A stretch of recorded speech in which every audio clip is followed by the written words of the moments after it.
औज़ुबिल्लाहि मिनश्शैतानिर्रजीम बिस्मिल्लाहिर्रहमानिर्रहीम अस्सलाम वालेकुम। स्टूडेंट्स, उम्मीद कर रहा हूँ कि आप सब लोग बिल्कुल खैरियत से हैं और आज से हम स्टार्ट करने जा रहे हैं।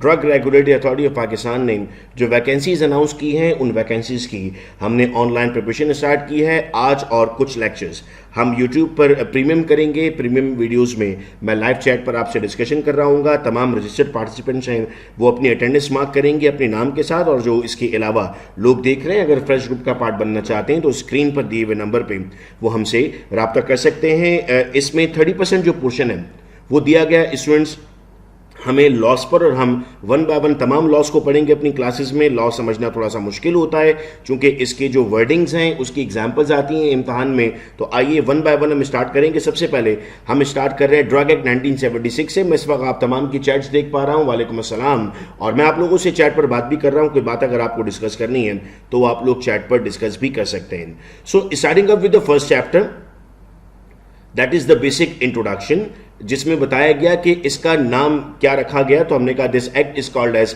Drug act 1976 and it extends to whole of the Pakistan, यानी हर वो जगह जहां पाकिस्तान का लॉ है, पाकिस्तान के रूल फॉलो होते हैं, वहां पर ये रूल अप्लाई होगा। It shall come into force at once. जब ये दिया गया तो उसी वक्त ये लॉ सामने आ चुका था और इसके तमाम सेक्शंस पहली मरतबा में क्लियर थे। अब आते हैं यहाँ पर डेफिनेशंस पर। ये डेफिनेशन स्टूडेंट्स बहुत इंपॉर्टेंट हैं और यहाँ पर मैं पूरी कोशिश करूंगा कि एग्जांपल्स के साथ आपको ये डेफिनेशन समझाऊं, चूंकि इससे हमें पेपर में एमसीक्यूज बनते हैं। पहला पार्ट आता है हमारे पास एडल्टेड ड्रग का। एडल्टेड ड्रग से क्या मुराद है? हम कहते हैं सर एडल्टेड ड्रग की हमारे पास कुछ डेफिनेशंस हैं। ये 4-5 डेफिनेशंस हैं एडल्टेड ड्रग की। वन बाय वन मैं आपको समझाता हूं। Number 1, which consist in whole और in part of any filthy, putrified or decomposed substance or which contain any foreign matter, vermin, worm, rodent or insect। यानी कोई mosquito है उसमें, कोई वर्म है उसमें, कोई फॉरेन पार्टिकल है उसमें, या कोई डिकम्पोज सब्सटेंस है, तो ऐसी चीज को आप नाम देंगे एडल्टेड ड्रग का।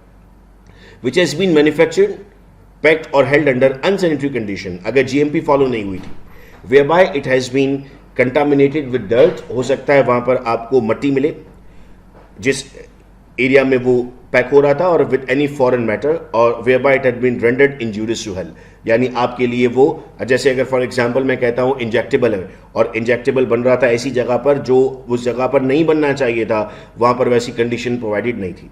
विच बेयर्स और contain as an ingredient a substance other than the prescribed substance, आप मेंशन करते हैं उसमें मेफेनेमिक एसिड और उसमें उसके अलावा कोई और एक्टिव भी आ गया जो कि मेंशन नहीं किया गया।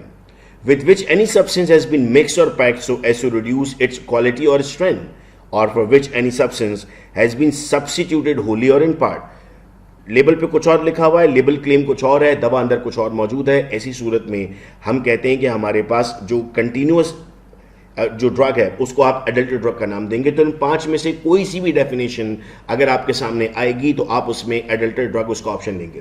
याद रहे स्टूडेंट्स के हम ऑनलाइन क्लासेस में टॉपिक वाइज एमसीक्यू टेस्ट भी करेंगे, तो आपके साथ साथ प्रैक्टिस भी होती रहेगी। और मैं तमाम नए व्यूवर्स को ये बताता चलूँ कि फ्रेश ग्रुप में इस वक्त एडमिशन ओपन है। अगर आप डिटेल्स लेना चाहते हैं तो स्क्रीन पर दिए हुए नंबर पर फौरी तौर पर आप रब्ता कर सकते हैं। चले भाई, अगली definition appellate board. Appellate board क्या है? Appellate board constituted under section 9। अभी थोड़ी देर बाद सेक्शन 9 आएगा। सेक्शन याद रखने बच्चों आप लोगों को कि किसमें कितने सेक्शन है, और मैं इसको इस तरीके से आपको याद कराऊंगा बीच बीच में कि अगर मैं एपलेट बोर्ड में वर्ड काउंट करता हूं तो 1 2 3 4 5 6 7 8 9, तो एपलेट में कितने वर्ड्स हैं? 9 वर्ड्स हैं। तो सेक्शन भी कौन सा है? सेक्शन 9 है। इस तरह से मैं पूरी कोशिश करूंगा कि ड्रग लॉ आप लोगों के लिए आसान कर दूं और इस तरह की छोटी छोटी ट्रिक्स आपके सामने लेकर आऊं। तो अगर अब आप मेरे बच्चों से कोई पूछेगा कि एपलेट बोर्ड किस सेक्शन में होता है तो वो ठक से कहेंगे 9 में। ये सारे सेक्शंस की ट्रिक्स मैं बनाऊंगा स्टूडेंट्स आप लोगों के लिए, ताकि आप लोगों के लिए प्रिपरेशन आसान हो जाए। अगला आता है बैच। क्या होता है sir? Batch means a quantity of drug produce during a given cycle, यानी 6 लाख 10 लाख टैबलेट एक साइकिल में जो बनती है उसको हम नाम देंगे बैच का। बैच नंबर क्या होता है सर? हर बैच की एक आइडेंटिटी होगी। जैसे आपके यूनिवर्सिटी में रोल नंबर होते हैं ना, बिल्कुल वैसे ही समझें कि यहां पर बैच नंबर है, जिससे आप ट्रेस कर सकेंगे। थोड़ी बोलेगा यार वो जो पैनाडोल कल बनी थी, कल 4 बनी थी, कौन सी? जो सुबह बनी थी, सुबह 2 बनी थी, कौन सी? जो तुमने बनाई थी, मैंने दोनों बनाई थी। तो मैं बैच नंबर बताऊंगा कि बैच नंबर XYZ321 जो था उसमें क्या प्रॉब्लम आया था, तो बैच नंबर कहलाएगा। फिर आता है स्टूडेंट्स हमारे पास सेंट्रल लाइसेंसिंग बोर्ड। अब सेंट्रल लाइसेंसिंग बोर्ड में हम कहते हैं हमारे पास it is made up under section number 5। मैं इसको याद कराता हूं कि अगर मेरे पास डिजिट टोटल 10 है तो 10 का जो मिडल होता है यानी सेंट्रल होता है, जो बीच होता है वो क्या है, 10 का मिडल 5 होता है। तो इस तरह मैं अपने बच्चों को याद कराता हूं कि सेंट्रल लाइसेंसिंग बोर्ड में आपके सेक्शन की बात करेंगे, 9 की बात करेंगे। तो ये मेरे ख्याल से मेरी पूरी कोशिश होगी कि मैं बहुत आसान करूं, कहीं और भी अच्छी ट्रिक्स लेकर आऊं तो थोड़ा सा जहन अपना हम तेज कर देंगे और ये हमें सेक्शंस इंशाल्लाह याद हो जाएंगे। अगला आता है भी counterfeit drug. What is counterfeit drug? हम कहते हैं sir counterfeit drug means that the label और outer packing of which is an imitation of और रिजेम्बलेंस ऑफ। जैसे अक्सर आपने देखा है कि जो नकली जूस आते हैं, स्लाइस जूस है या कोई और जूस है, उसके जो नकली बनते हैं दिखने में बिल्कुल वैसे ही होते हैं। दूर से देखो लगता है स्लाइस है, वो नज़दीक कहीं जाओ तो पता लगता है तो दूसरे। अक्सर स्टेशंस वगैरह पर, हॉस्पिटल्स के पास आप देखते हैं कि उतने ही रेट में सस्ते जूस बेचे जा रहे होते हैं। अगर दवा के साथ भी किया जाए बच्चों तो उसको हम नाम देंगे काउंटरफेट ड्रग का। Now what does a drug include? हम कहते हैं sir drug is any substance और mixture of substance that is manufactured, बनाई गई, सोल्ड बेची गई, स्टोर्ड रखी गई, ऑफर्ड फॉर सेल नुमाइश लगाई गई, और रिप्रेजेंटेड फॉर इंटरनल और एक्सटर्नल यूज यानी बाहर इस्तेमाल करना या अंदर इस्तेमाल करना, ट्रीटमेंट के लिए, मिटिगेशन के लिए, प्रिवेंशन के लिए और डायग्नोसिस के लिए, किसी एबनॉर्मल स्टेट में, किसी सिम्टम के लिए। इस तमाम चीज़ों को हम नाम देते हैं ड्रग का। इट मे बी आयुर्वेदिक, यूनानी, होम्योपैथिक और बायोकेमिक, ये तमाम ड्रग की डेफिनेशन में आ सकता है जिसको प्रिस्क्राइब किया जाएगा। और एबॉर्टिव और कॉन्ट्रासेप्टिव सब्सटेंसेस यानी वो जो खवातीन इस्तेमाल करती हैं अगर उन्हें बेबी नहीं कंसीव करना तो उसके लिए जो वो यूज़ करते हैं, कोई एजेंट और डिवाइसेस हों, सर्जिकल लिगेचर्स हों, सूचर्स हों, bandages, absorbent cotton, disinfectant, bacteriophages, adhesive plasters, gelatin capsules, antiseptic solution. यानी अगर मैं आपसे पूछूं तो कोई डेटॉल एंटीसेप्टिक सॉल्यूशन है, दैट इज अ ड्रग, क्योंकि उसमें कोई एक्टिव चीज मौजूद है ना। अगर कोई आप टूथपेस्ट इस्तेमाल कर रहे हैं वो एंटी माइक्रोबियल है, दैट इज अ ड्रग। तो ये आपको इनकी डेफिनेशन में बड़ा क्लियर बताया जा रहा है। जो बात कर रहा हूं मैं ये तमाम वो डॉक्यूमेंट से बात कर रहा हूं जो इस वक्त हमारे पास ऑफिशियल वेबसाइट्स पे अवेलेबल है। ये डॉक्यूमेंट्स हम वहाँ भी देख सकते हैं, मैं इनसे पढ़ा रहा हूँ, कोई मैं अपना पर्सनल पॉइंट ऑफ व्यू नहीं दे रहा। क्योंकि अक्सर लोग कहते हैं सर फलां ने कहा था ऐसा होता है, फलां ने कहा था ऐसा होता है। हमेशा ज़िंदगी में मेरे बच्चों बात याद रखना कि जो आप देख रहे हो ना उसका कंटेंट देखो कहाँ से आ रहा है, उसको फिर पढ़ना आप शुरू कर दो। तो such substances intended to be use for destruction or repulsion of vermin. अब जैसे मॉस्फेल आता है, that's a drug, vermin insects को दूर कर रहा है आपसे। Carry or transmitted disease in human beings और इन्फेक्शन, इन सबके लिए इस्तेमाल करना। Such pesticides may cause health hazards to the public, उनके लिए इस्तेमाल करना। पेस्टिसाइड में भी ड्रग्स हैं। Any substance mentioned as monograph और as a preparation in Pakistan pharmacopoeia, Pakistan national formulary या ब्रिटिश फार्माकोपिया, इन तमाम के अंदर जो चीज़ मेंशन की हुई है, वेदर वो यूनानी हो, वो आयुर्वेदिक हो, वो होम्योपैथिक हो या बायोकेमिक सिस्टम हो, जो 1, 2, 3 में बता दिया हमने। Any other substance which the federal government may, by notification in the official gazette, declare to be a drug, यानी इन सब के अलावा अगर फेडरल गवर्नमेंट किसी चीज को ड्रग डिक्लेयर कर देती है तो वो भी इसके अंदर ऐड हो जाएगा। यानी लॉ तो देखो 1976 में बना है ना, उसके बाद कितना ऐसा हुआ होगा कि फेडरल गवर्नमेंट ने किसी चीज को ड्रग डिक्लेयर कर दिया होगा, वो भी इसमें शामिल हो जाएगी, ऑटोमेटिकली ये पार्ट बना दिया है। अब आते हैं एक्सपायरी पर। देखो हम कहते हैं कि हमारे पास दवा की एक ऐसी डेट है जिसके बाद हम उसे इस्तेमाल ना करें, वो डेट कहलाती है एक्सपायरी डेट।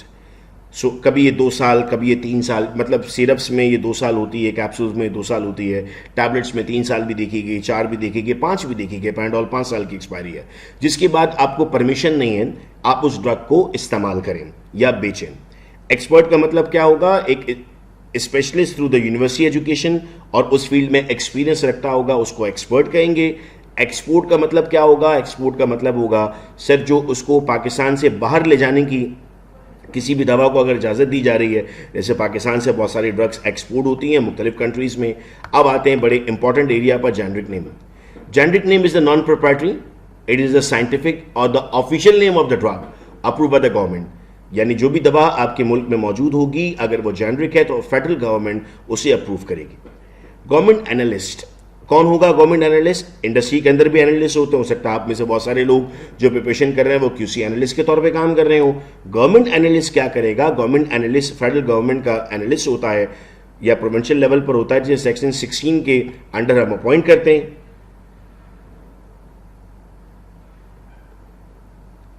तो फेडरल गवर्नमेंट के थ्रू हम इसको अपॉइंट कर रहे होते हैं अंडर सेक्शन नंबर 16। नेक्स्ट आता है हमारे पास सर इंपोर्ट। बाहर जाने को कहा था एक्सपोर्ट, अंदर आने को क्या कहेंगे इंपोर्ट। इंस्पेक्टर कौन है सर? इंस्पेक्टर हमारे पास फेडरल इंस्पेक्टर है या प्रोविंशियल इंस्पेक्टर है जो सेक्शन 17 के थ्रू अपॉइंट किया जाता है। यूजुअली इंस्पेक्टर्स ना 17 ग्रेड के होते हैं, BPS 17 ये गवर्नमेंट स्केल है, फिर वो 18 19 आगे प्रमोट कर रहे होते हैं। तो इस तरह मैं बच्चों को याद करवाता हूं कि उनका ग्रेड 17 है तो आपके पास इंस्पेक्टर जो है वो ग्रेड 17 यानी सेक्शन 17 में आता है। तो 3 मैंने आपको सेक्शन याद करवा दिए। एपलेट बोर्ड के वर्ड काउंट किए थे आपने, सेंट्रल को आधा किया था आपने, और इंस्पेक्टर आपने पढ़ा था। What is a label sir? Label mean a display of written, printed और graphic matter upon the immediate container. Immediate container मतलब जो फौरी आपको सामने नजर आ रहा है या जो बाहर है। पैकिंग होती है ना आपकी, उस पैकिंग की बात कर रहे हैं बेटा हम यहां पर।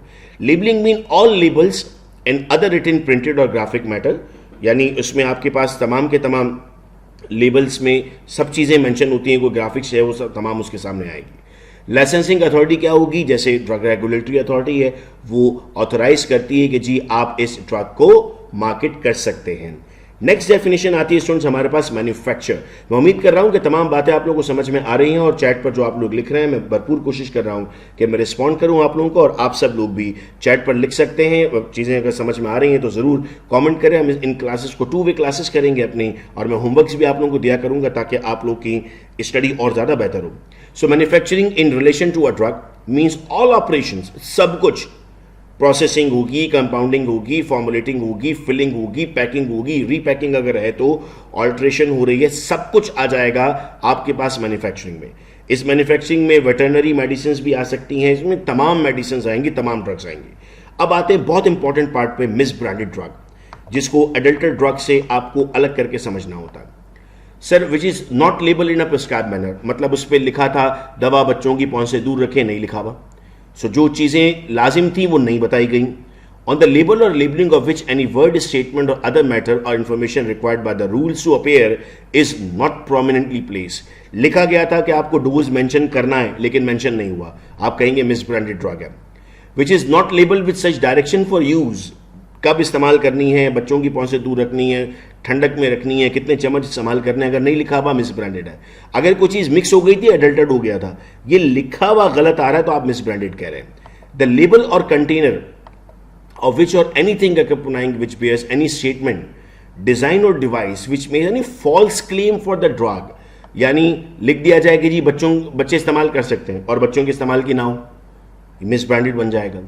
which is so colored coated powder or polish that damage is concealed or which is made to appear of better or greater therapeutic value, मतलब इतनी चमकीली बनाई है आपने कि वो वैसी है नहीं। ये तो देख कर ये आप कोई गोल्ड की चीज़ तो नहीं है या कोई खाने की चीज़ तो नहीं है कि रैपर कितना अच्छा होगा पब्लिक उतना ज़्यादा खरीदेगी, तो इसमें रैपर अच्छे करने की बात हो रही है यहाँ पर। Which is manufactured according to the specification, but label पे लिखा ही नहीं है। देखा है आपने, कभी लिखा होता है BP स्पैक, कभी लिखा होता है USP स्पैक, कभी लिखा होता है MFG स्पैक, तो ये बताते हैं हम कि BP फॉलो किया, USP फॉलो किया या अपनी स्पेसिफिकेशन ली है। इधर हम क्या कह रहे हैं, ऐसा कुछ मेंशन ही नहीं किया, तो जब ऐसा कुछ मेंशन नहीं किया दैट्स अ प्रॉब्लम।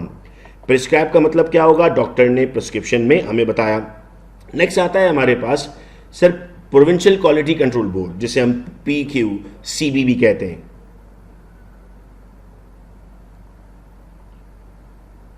अब हमारे पास है provincial quality board under section 11 आता है, रजिस्ट्रेशन बोर्ड अंडर सेक्शन 7 आता है। कुछ सेक्शंस हैं जो हमें डायरेक्ट याद करने पड़ेंगे, जहां जहां कोशिश होगी मैं आप लोगों को समझा दूंगा। जो रजिस्टर्ड ड्रग है वो भी 7 में आएगी, तो रजिस्ट्रेशन बोर्ड भी आपके पास 7 में आता है, रजिस्टर्ड ड्रग भी आपके पास 7 में आती है। रूल्स मीन्स जो ड्रग एक्ट के रूल्स होंगे। ड्रग कोड होता है, जैसे आपके पास ये बाकी कोड लगते हैं ना, वैसे आपको पता है ड्रग कोड भी लगता है, और ड्रग कोड इस्टेब्लिश हुआ अंडर सेक्शन 31। तो कुछ सेक्शंस हैं स्टूडेंट्स जो आपको डायरेक्ट याद करने पड़ेंगे, और कुछ में मेरी कोशिश है कि मैं और आसान करके आपके सामने लेकर आऊं। अब आते हैं जी स्पेसिफिकेशन, जिनकी मैं बात कर रहा था। आप देख रहे हैं इंटरनेशनल फार्माकोपिया है, European pharmacopoeia, US pharmacopoeia, British pharmacopoeia codex है। इनमें से कोई भी इस्तेमाल किया जा सकता है, और अगर नहीं है तो क्या करेंगे सर, अगर नहीं है तो हम लिखेंगे MFG स्पैक। कोई भी सवाल अगर है तो काइंडली वो सवाल भी पूछते रहिएगा आप लोग, ताकि मैं आप लोगों को उसका जवाब दे सकूं। सेल का मतलब होगा दवा को बेचना, डिस्ट्रीब्यूट करना। अब आते हैं एक और इंपॉर्टेंट पार्ट पर, spurious drug. which purports to be a drug but does not contain the active, जो कहता है मैं ड्रग हूं लेकिन उसका एक्टिव ही नहीं है उसके अंदर, which purport to be the product of manufacturer, लेकिन वो है ही नहीं। जैसे जाली ड्रग बन गई और लिख दिया कि जी ये दवा बनाई जाफा कंपनी ने, जाफा ने बनाई ही नहीं है, जाली हो गई। which is imported or exported or sold or offered or exposed for sale under a particular name which is the another drug, किसी की कॉपी बना ली, नाम मैंने वही लिख दिया, उसी नाम की ड्रग दे रहा हूं, मतलब लेस का ब्रांड खोल लिया, पता लगा यार वो लेस दूसरा है, लेस दूसरा है, स्प्यूरियस हो जाएगा। The label of which bear the name of individual company to be its manufacturer, जबकि वो एग्जिस्ट ही नहीं करती, मतलब दुनिया में कंपनी नहीं है एबीसी कंपनी और एबीसी कंपनी के प्रोडक्ट मार्केट में अवेलेबल है, तो वो भी स्प्यूरियस हो जाएगा। स्टोरेज का मतलब क्या होगा? स्टोरेज का मतलब होगा सर आप उसको कहां पर और किन कंडीशंस में स्टोर करते हैं। और सब स्टैंडर्ड ड्रग का मतलब होगा a drug which is not of specification, जो इस स्पेसिफिकेशन की ड्रग नहीं होगी उसको हम नाम देंगे सब स्टैंडर्ड ड्रग का। ये स्टूडेंट्स आज मैंने आप लोगों को पढ़ाया चैप्टर नंबर 1, तो आपने देखा है this is chapter number 1 of the drug licensing drug act 1976। अब आपका होम टास्क ये कि जो रजिस्टर्ड स्टूडेंट्स हैं उनको व्हाट्सएप ग्रुप में इसका पीडीएफ आ जाएगा, उस पीडीएफ से इन्हें चैप्टर नंबर 1 अच्छे से पढ़ना है और कल इनका इस चैप्टर का टेस्ट होगा, यानी मैं आपको इसके एमसीक्यूज बनाकर भेजूंगा और आप उन एमसीक्यूज को सॉल्व करेंगे। तो जो जो टॉपिक हम पढ़ेंगे उसका टेस्ट हुआ करेगा। स्टार्ट में हम एक एक टॉपिक से आएंगे और इसके बाद अब जैसे मैं आपको दिखाता हूं, तो इसके बाद जो हमारे पास सेक्शन है ना उसमें हम बात करेंगे डिफरेंट रजिस्ट्रेशन की, कितने मेंबर्स किस में होते हैं, कौन कौन सी ड्रग की रजिस्ट्रेशन की एक्सप्लेनेशन है, तो ये हम इस चैप्टर में बात करेंगे। टोटल 4 चैप्टर हैं, सो जो प्लान हमारा तैयार हुआ हुआ उन प्लान्स के मुताबिक हम चल रहे होंगे। ये 4 चैप्टर्स हैं और लास्ट में सिर्फ डेफिनेशंस हैं। सो हमने आज चैप्टर नंबर 1 अपना कंप्लीट कर लिया और कल आपका टेस्ट रख दिया है। वो तमाम लोग जिन्होंने ये वीडियो लेक्चर देखा वो रजिस्टर्ड नहीं है, वो स्क्रीन पर दिए हुए नंबर पर रब्ता करके फौरी रजिस्ट्रेशन करवा सकते हैं। फ्रेश ग्रुप में इस वक्त एडमिशन्स ओपन हैं। आप सब लोग अपना ख्याल रखिएगा और व्हाट्सएप ग्रुप में बिल्कुल अपडेट रहिएगा। आप लोग उस व्हाट्सएप ग्रुप को टॉप पर पिन कर दें ताकि अगर कोई ऐसी चीज़ आती है तो वो डायरेक्टली आप लोगों के पास पहुँचती रहे। तो ये लेक्चर मैं यहाँ पर ऑफ करता हूँ, लाइव चैट का सिलसिला यहाँ खत्म करते हैं। कुछ क्लासेस में रिपीट कर दूँ, लाइव चैट्स पर होंगी, उसके अलावा आपको गूगल ड्राइव के एक्सेस मिल जाएंगे और फिर उस गूगल ड्राइव एक्सेस में आप लोगों को तमाम वीडियोस मिलती रहेंगी। अपना बेहद ख्याल रखिएगा आप सब लोग। अल्लाह हाफिज।